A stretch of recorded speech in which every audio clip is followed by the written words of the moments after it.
behind the scenes with an overcomer. Today, we're talking to Tracy Rawlins in this Midweek Motivation episode of the Westside podcast. Thanks for joining us. My name is Gabe Kolstad. This is Tracy Rawlins, and we're going to be talking about the series that we've recently started called Finding Freedom. And Tracy has found freedom. I want to explore her story with you. So let's get ready to dive into her life and what we can learn from her when it comes to finding our own freedom. Hi, Tracy. Hi, how are you doing? Thanks for joining us. Thank you. Yeah. Good to be here. Good. All right. Well, hey, I want to just kind of dive right in and find out a little bit more about your life. I've known Tracy for, 15 years or something close. Like that. And, Tracy, you are a leader in our community, in our local community especially. And I mean, there's all sorts of people that look up to you as an influence and inspiration. You know, the people who know parts of your story and your even your son's miraculous story know you as an overcomer. And I think that's why you bring so much hope to people. But, we're talking with an audience and even myself and our church who there's things we're trying to figure out. Maybe we feel stuck in some way and we haven't found our freedom. What do you think? So I want to ask you a question that we'll bounce back to a little bit later. But when you were younger, what was one of your ambitions for life? I wanted to be a police officer. You wanted to be a police officer? Mm-hmm. Wow. Okay, that's interesting. So what was it about being a police officer that made you go, I want to do that? Sense of right and wrong. Okay. Because I didn't have justice. A lot of that. Justice. Okay. Yeah. You didn't I didn't have a lot of that. Okay. Tell me more about that. You didn't have a lot of the justice. Well, I was raised by a Navy SEAL. Oh, wow. Yeah. And a mom, they both had addiction. Okay. Alcohol issues. So sometimes we're kind of left to our own devices. And they tried the best they could, but it was the 70s. So things were very differently then. A lot of things were just, everybody did bad things. I feel like a lot of things that happened to me, like horrible things that happened to me, there was nobody there to tell me that was wrong. And so I think I decided later that I wanted to be the person to make people stop doing bad things. Okay. Wow. So your motivation came out of a sense of responding to something that you were having to struggle with to keep other people from having to struggle with it. Yes. Sounds like. And then having a little sister trying to protect. Okay. Yeah. Wow. Mm-hmm. Can you tell us a little bit about where you grew up and what your family life was like? I grew up here. Okay, here in the Portland, Oregon area. In Portland, Oregon. Okay. Yeah, not far from here. Really? Okay. Yeah, where the Nike campus is. I lived right by there. Okay, in the Beaverton area. Yes. Uh-huh. Yeah, okay. If you're not familiar with the Portland, Oregon area, Nike World headquarters right here in our backyard. So that was where you grew up, right around there? Yep. Okay. And what was like, so you had a mom and a dad at home? Yes. Okay. Older brother. Yeah. And a younger sister? And a younger sister. Okay. All right. So it sounds like there was a fair amount of struggle in your childhood. Mm-hmm. All right. Can you tell us any details? Oh, well, my dad was gone a lot. Okay. Obviously he was all over the world. He chose to keep us here because he didn't want us to, he wanted us to have more roots, but, my mom wasn't doing so hot. Okay. She was struggling with alcohol abuse. And so there was a lot of times it's just kind of me and my sister. My brother left real early.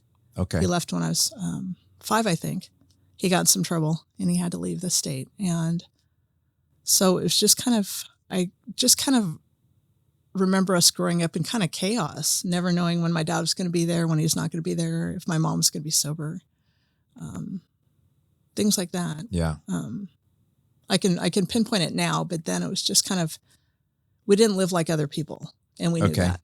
Okay. And you knew it. And sometimes that's a hard thing for kids is they don't know it, right? They don't recognize that their upbringing is different, but you had a sense that it was different and in a way that it wasn't right. Yeah. Yeah. Okay. So talk to me about like moving into your adolescence and maybe young adulthood. How did some of that stuff impact your life and what sort of struggles did that bring up for you? Well, I was trying to do the right thing. My parents had us going to church. They didn't go, but they wanted us to go. Yeah. I remember being saved. I don't think it meant a lot. Okay. I don't think I really understood who God was. Mm-hmm. I had a lot of versions. I had a Mormon version. I had a Catholic version. I had fire and brimstone, Southern. My dad was Southern, so fire and brimstone. And I didn't know which version of him was real. Oh, wow. And I think I decided that none of them were. Yeah. So that he was just some big guy. But I accepted Christ because I was supposed to. Okay. But I don't think I ever felt it. Yeah. And then that led me, I got into a whole bunch of horrible things and drugs and doing bad things to get my drugs. Okay. And just being a horrible human being, pretty much, to where I couldn't even stand me. Like I was a really horrible human being. And it was from there that I heard God. I was getting ready to inject heroin, and a voice told me, he said, if you do that, you'll die. Wow. And I'm thinking, I'm so messed up on some other drugs. And I'm like looking around, there's nobody talking, and it happened again. And then a third time, he's like, if you do this, you will die. And I think I'm crazy. So I gave the needle to somebody else who ended up injecting it and getting really sick. So in hindsight, it would have killed me. Wow. And that's when I knew there was something out there. But I had to see him to believe him. Yeah. Not believe him to see him. So I think most of us are that way. Yeah, that's amazing. Do you remember how old you were when that happened? 17, maybe. Okay. So you'd lived a hard life by the time you were 17. Wow. Yeah. We lived kind of two lives. I mean, we went to church and we looked all cutesy, and then the home life was different. The friends we hung out with different. I was like two different people at the same time. Yeah. Okay. And I lived like that for a long time. Yeah. Wow. Well, for those of you who are listening in, we're in a series called Finding Freedom. Last Sunday, we talked about hope in the madness. And as you just shared that moment with us, I just pictured that phrase, hope in the madness. Like God shows up in those times. If you're open to it, he shows up in those times to rescue us, doesn't he? Yeah, literally. Amazing. Literally. That's awesome. So was that a turning point for you, or was there more to come? It took me a little while to get clean. And I finally did. Okay. Then I was kind of exploring. I was in the secular recovery program, and that was okay. Mm-hmm. I ended up getting married young, more leaning to the Mormon faith. And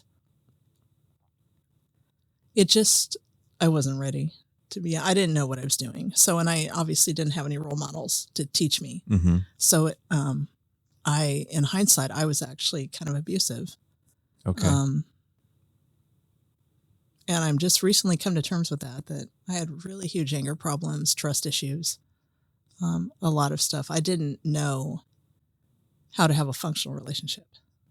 So that didn't end well.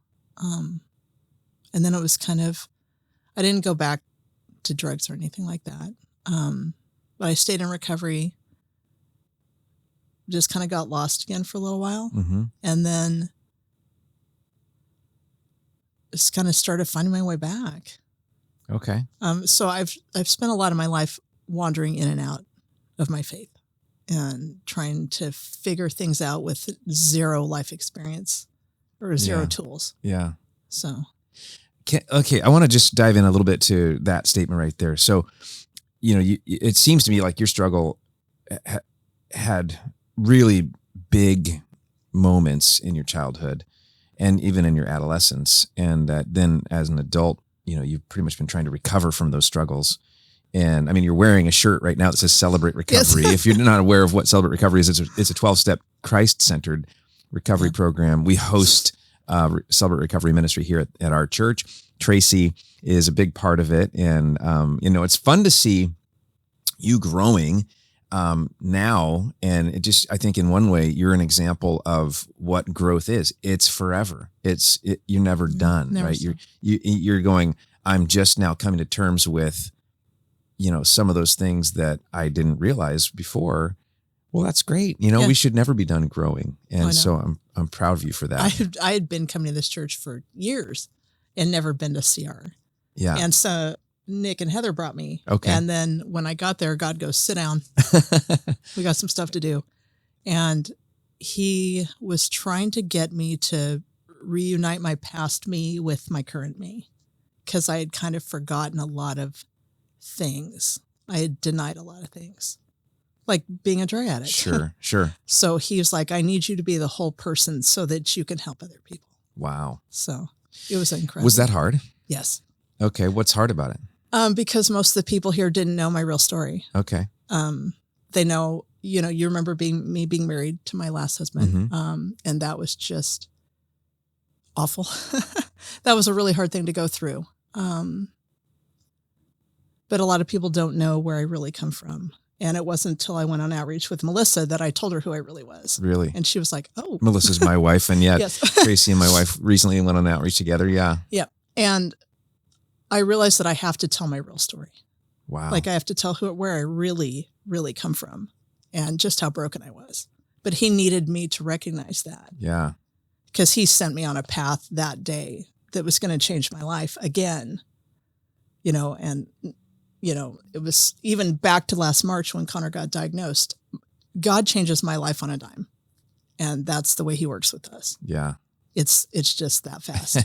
And everything, the trajectory changes. That's amazing. And I look at that and call it breakthrough personally. However, my image of breakthrough is often like I'm sitting here waiting for God to strap some rockets to my legs, and send me off where I want to go. But I've never experienced that. It's been more like what you just shared. And just to press into it, it seems like what you're experiencing is that your breakthrough is coming when you get humble enough to let go of your ego and what people think about you and be real. Yeah. And that's where God is doing all this great work in and through you now. Yeah.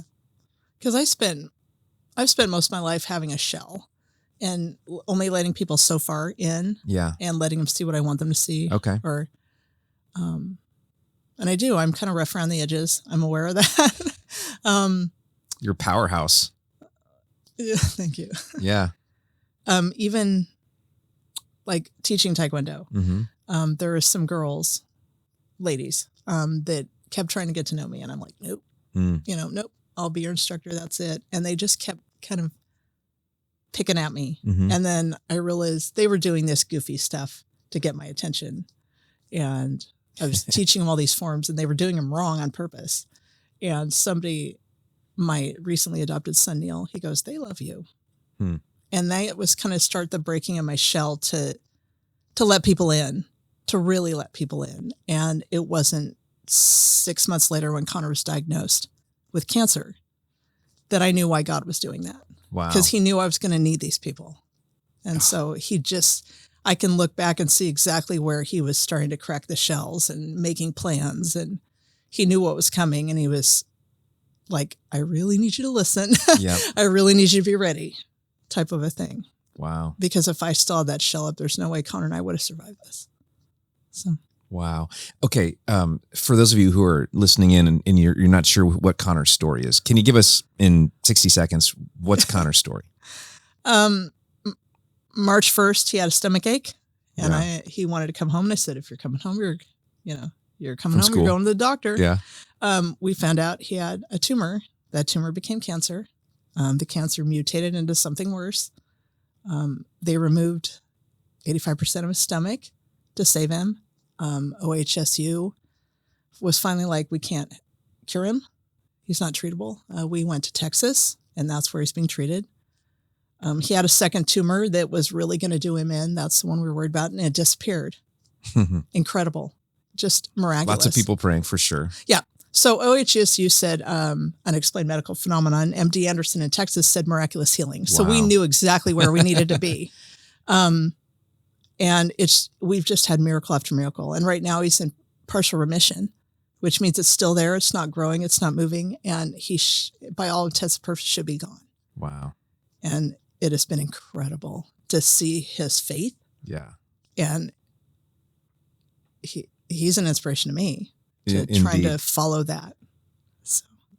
So if I was to see a theme in your life and in your story and your journey, now, like, okay, so today you're serving in Celebrate Recovery. You have a full-time job. You do these things as volunteer. You're working with Taekwondo, teaching kids and adults, a discipline and a self-esteem builder, and, investing in kids and so many people. You just dropped another thing that I didn't even know about. Your recently adopted child, Neil. Yes. What's this? It's somebody I met at Taekwondo. Okay. His mom abandoned him when he was 5. Okay. And we've just kind of, he's an adult. Okay. But we've just kind of developed this relationship. And then the only female he had in his life was his grandma, and she died about 5 years ago. Okay. So he's like, I don't have anybody. And I'm like, we have us. So I've kind of took him on as a mom. And then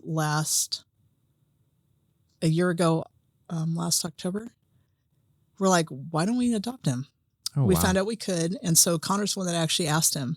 Really? Yeah. And then we have 2 more adoptions on the way. Do you really? Yeah. Wow. So you're just building this big family. Yes. I love it. I'm just doing, and it's those girls that tried to get into my heart, and now I'm going to make them my daughters. That's amazing. Wow. So yeah. That's super cool. And again, if I see a theme in your life, I think it is this surrender, like let go of control, let go of ego, let go of your past, and allow God to do the work that only he can do. Yep. Yeah. I fought for years to keep control of things, to have control over something. And then I realized that the only way to keep it was to get rid of it, was to give it to God and let him, because he's so much more knowledgeable. It's like that little meme you see where Jesus is trying to get a teddy bear from the little kid. Yeah. And he's got the bigger one behind his back. She's like, but I love this one. Yeah. That's the way he is with us. And, when we're arguing with the 3-year-old, because we know that if you eat that candy, you're not going to eat dinner. But the 3-year-old only understands right now. Yeah. And so, but we can see farther than the 3-year-old can. God can see so much farther than we can. So he's a better parent. So we have to learn to listen, because he can see we do the right now. And he goes, no, that's not good for you. Or I really need you to do this because you don't know what's coming. And I can see where he's done that my whole life. He's like, you have to trust me because something's coming, good or bad. And I need you to be ready. Wow. So. Be ready. Okay. One of our themes this last weekend was get help. Yes. What advice would you give to somebody who's maybe further back in their journey, maybe in the middle of that mess, in the middle of that madness, in the middle of that struggle, and you can see further now? What advice would you give to them? Let go. Hit your knees. I mean, the cancer brought us to our knees. We didn't have a lot of options, but I mean, my job got taken, money was gone. I mean, he literally put us on a place where we were on our knees, and we had to depend on him 100%. There was nothing we could have done. There was nothing I could have done to help my son. I had to rely 100% on God. So I had to hit my knees and release everything that I thought I had control of. And he took care of 100% of our needs. It's let go and let people help you, and find out where to get that help. It's okay to ask, and it's okay to be vulnerable. And my guard's been brought down a lot, and it's amazing, but it's accepting help and knowing that God made us for community, and keeping my guard up and keeping to myself was part of his plan. But he already knew the provisions I was going to need, and he knew I was going to need the people. And so he started working on that. I just had to be willing to listen. So good. Oh my gosh. Thanks so much for being real and vulnerable and sharing your life with us. And, I look to you, Tracy, as an inspiration of what it looks like to overcome a struggle, and to then go to a higher place. And I love that you're not saying, yay, I've made it, I'm done. You're saying, okay, let's keep going. Let's keep growing. Yeah. Love it. Yeah, we're still going. Because and we've talked about this, but something I'm dealing with right now is that when we went in September to Texas, we found out Connor's remission and that I am not. And so that's something I am having to deal with. And that is so when you're the faith actively experiencing cancer. It's emphysema. Emphysema, okay. But it's MD Anderson's going to be treating that. They consider it in the realm of lung cancer. Okay. So, and I did it to myself from smoking for too many years. Okay. But that's when you find out what your faith is, because it's not just me trying to keep my son alive. Now I have to put my life in God's hands. They gave me 5 to 10 years. And it could even be longer than that. It could be shorter. I don't know. But I have to trust him with what's going to happen. And I want to handle it with as much grace as my son did. Because it's hard to have someone look at you and tell you you're going to die. Mm-hmm. And now I know how Connor felt. Mm-hmm. And I just have so much more respect for him walking that journey. And now Connor's like, now we're going to walk this one together. So I just want to make sure that I'm open to God, and that whatever time I have, I want it to be useful. So. That's fantastic. And it reminds me of your early ambition to be a cop, and undoubtedly that was your motive then, was to be useful, and it remains that. So, and you are. Thanks for sharing. Thank you. Thank you. Thanks for listening in. And I know you were inspired by this. I hope that if this was helpful, that you'll subscribe to this channel and to this podcast and share it with a friend or two. And I also want to invite you to join us at Westside for a church service, perhaps this weekend. You can find out more online at westsidecommunitychurch.com, or you can just pop in to our physical location in the Portland, Oregon area. We would love to see you. We hope you have a great week.